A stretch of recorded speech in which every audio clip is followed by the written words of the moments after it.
Welcome back to Yahoo Finance's All Market Summit. I'm Kristen Myers. Let's go straight to our chat with Ann Walsh, Guggenheim's Chief Investment Officer for Fixed Income, and Rob Falzone, Vice Chairman at Prudential Financial. Welcome to you both. Thank you both so much for joining us today in discussing what the future of work is going to look like, especially in a post-pandemic world. So, Ann, I want to start with you. Now, most of us have been working from home now for roughly half a year, or even longer. But we're continuously hearing this chatter about what it's going to look like when folks get back to the office. But for right now, I'm wondering how long you think this work from home environment can be sustained.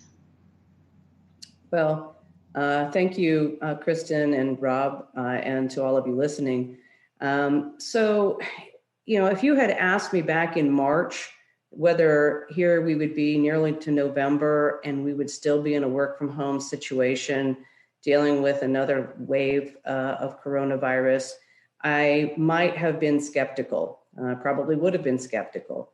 But fast forward, here we are, and I actually don't see many people returning to the office in the way that we used to work anytime very soon. In fact, I think we are looking at a 2021 return timeline, notwithstanding the fact that, we're going to talk a bit about the benefits of working together, but also the way work is, I think, permanently changed in terms of particularly office work. So I would say at this point in time that we're looking definitely at another 3 or 6, or I'm hearing even well into next summer before we will be returning to offices. And I would suggest that the way we work in offices will be used to work, I say, for virtually my entire career.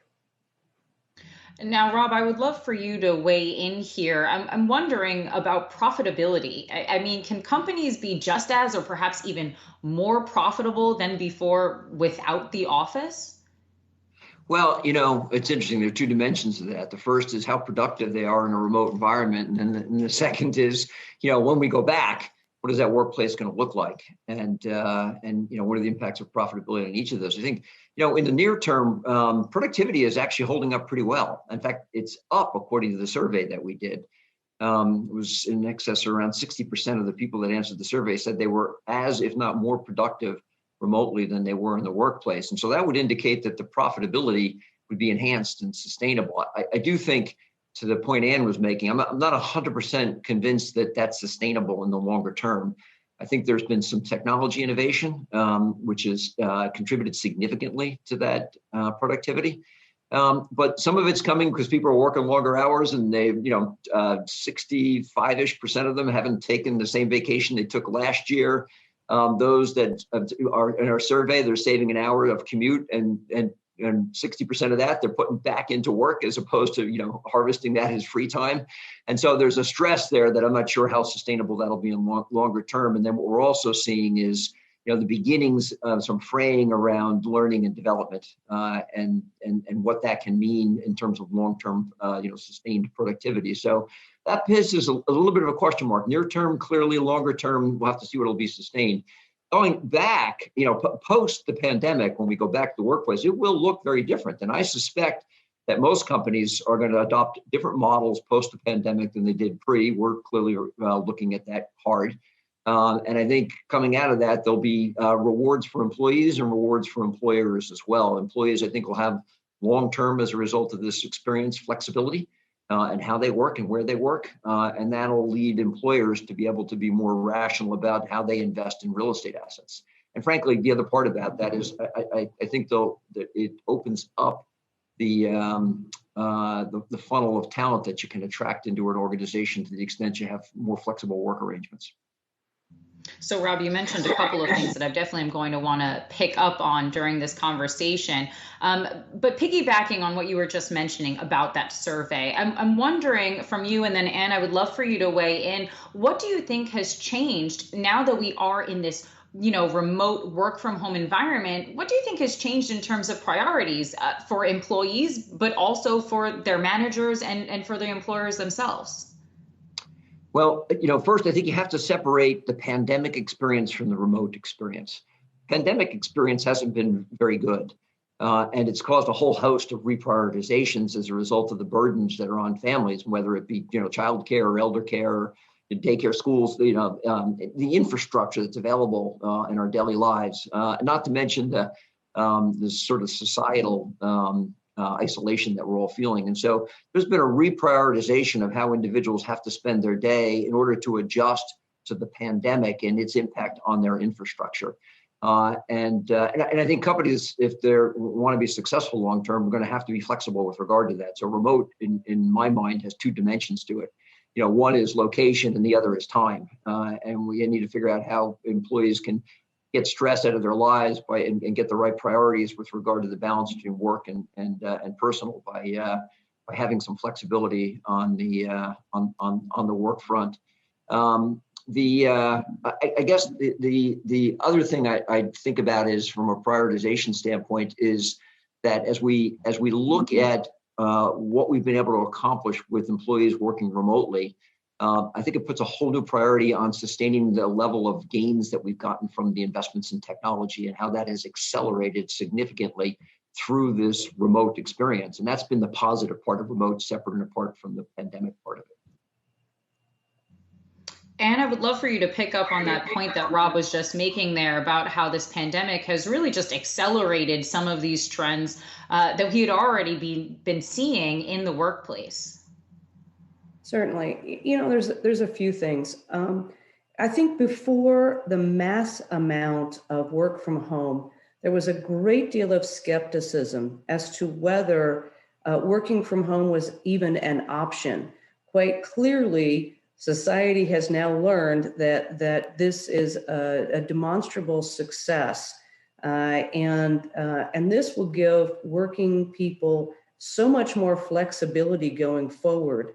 And I think it also gives employers confidence that the traditional, and I'm going to put in air quotes, industrial model of work that we've all been used to, and dare I've been in it for decades. That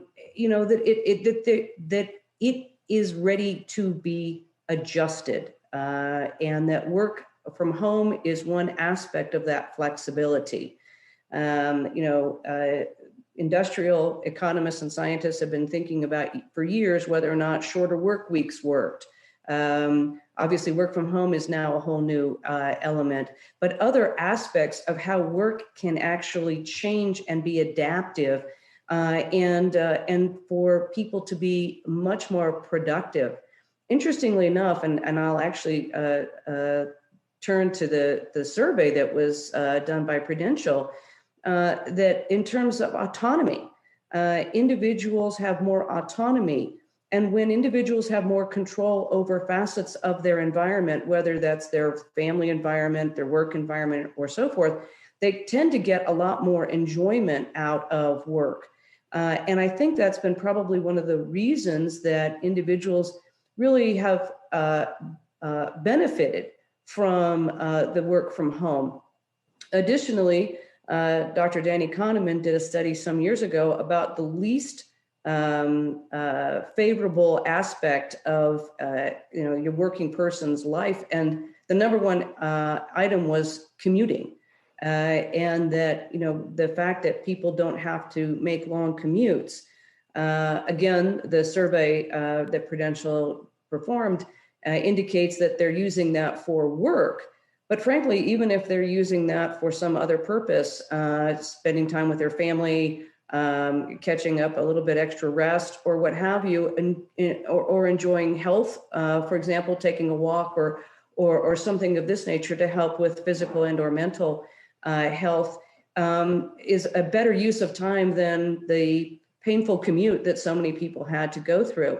So I think we've shown ourselves as a work society that work can be changed, and the style of work can be changed in such a way that we can get a lot more productivity without that constant, what I call that industrial model of FaceTime and sitting next to your manager and so forth. So I think the work world is ready for a change. And again, harnessing the technology that's quite clearly been a huge benefit here in order to make work change as we've gone through this year. So then, Anne, how does retaining talent change going forward? Is it all about, you're talking about things like reducing commute time. Is it all about being remote? Is that what workers want? I mean, how exactly do companies going forward make sure they recruit and also retain that top talent? So, great question. There's several aspects to retaining top talent, and attracting top talent. One is corporate culture, the opportunity set.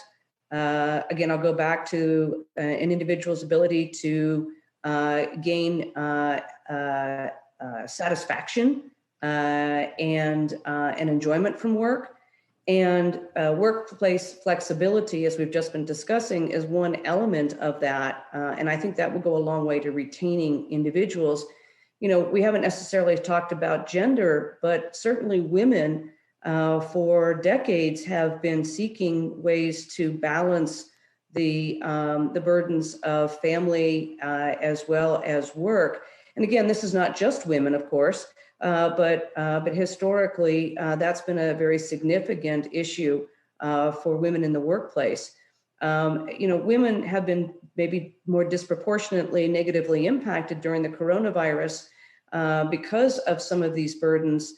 But my hope is that on the backside of coronavirus, that women will enjoy the benefits of this new flexibility in work. And quite clearly, I come from the investment management industry, and we need to attract women to the industry and retain them. Only about 9% of all portfolio managers are women, and somewhere along the line, some aspects, whether it's again providing more satisfaction at work or opportunity or flexibility, are going to be strong ways for companies to retain, attract and retain top talent. Rob, Anne is bringing up a really great point here about diversity. She's talking a lot about gender. Of course, race is also a part of that. So I want to ask you about something that we talk a lot when we talk about the public sector. A lot of folks have said, listen, this pandemic exposed a lot of inequities, and many are saying that this is the time that the public sector can really go forth and tackle some of those systemic issues. But on the private sector side, Rob, I'm wondering if you think this is a time for companies, like Amazon, for example, to go out there and flex their power to change the systems that are going to be impacting their employees going forward. And those systems that actually might be felt a little bit more acutely now that we are all at home. Yeah, so a couple thoughts on this. Great question, Kristen. First, in following up on Anne's response. Yeah. So in our survey, it actually indicated number one, desire by employees, flexibility. Number two, remote. Number three, learning and development. And in all three, if you think about all three of those elements and the learnings that we've had through the pandemic, we can enhance all of it. And one of the things that's actually, I think, suffering during the pandemic is the learning and development component of it, because it's harder for people to learn on the job when they're remote. They've said that in the survey. All of that does translate into the opportunity to optimize how you're bringing talent into the organization. And clearly what you want to do as an organization, what we need to do as a private sector is you want to take full advantage of the talent pool that's out there. And that includes the diversity in that talent pool. If you're not doing so, it leaves gaps within your organization, and it leaves gaps, frankly, within our total sort of economic output as a society. And so, we need to address this. We absolutely need to. Each individual company needs to do so if they want to have sustainable business models.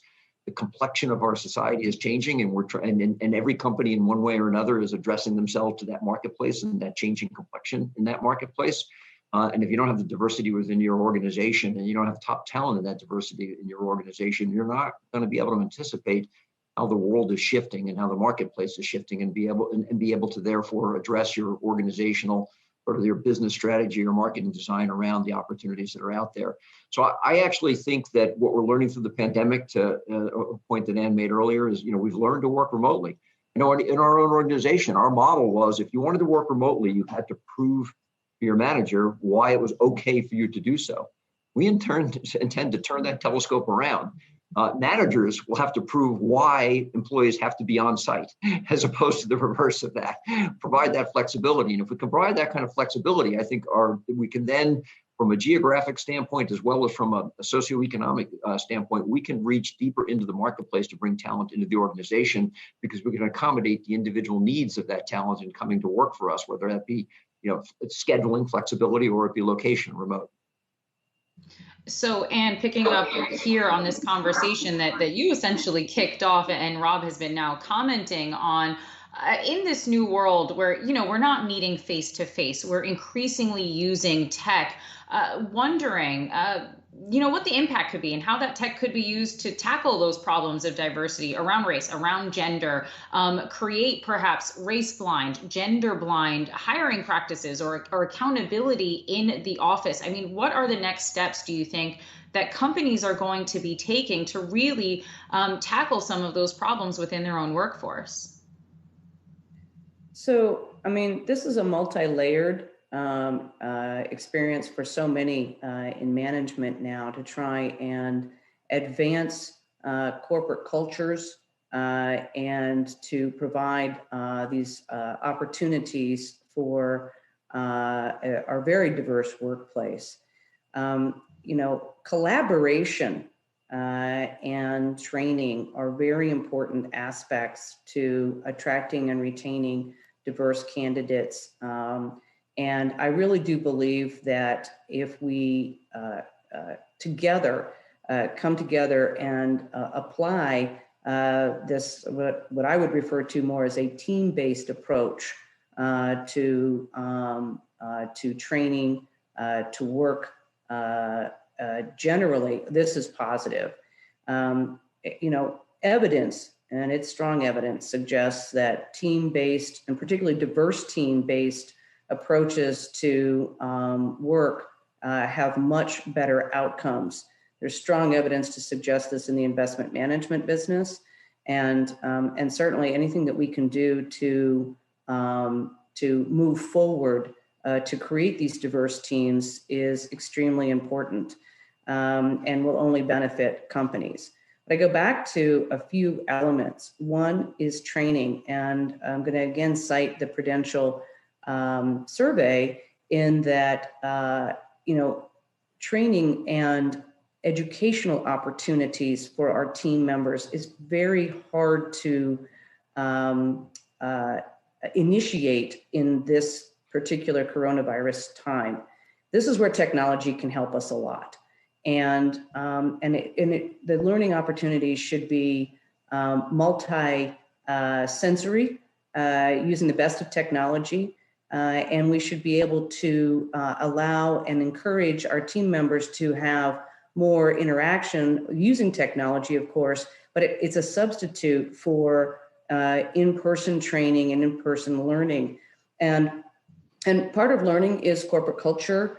It's obviously skills, but it's a multi-dimensional aspect, and it's probably harder for our younger team members and our more junior members because they haven't had years of on-the-job training that give them the ability to advance and continue to work in a fashion during this lockdown period that would be the same as someone who's had decades of experience within a traditional work environment.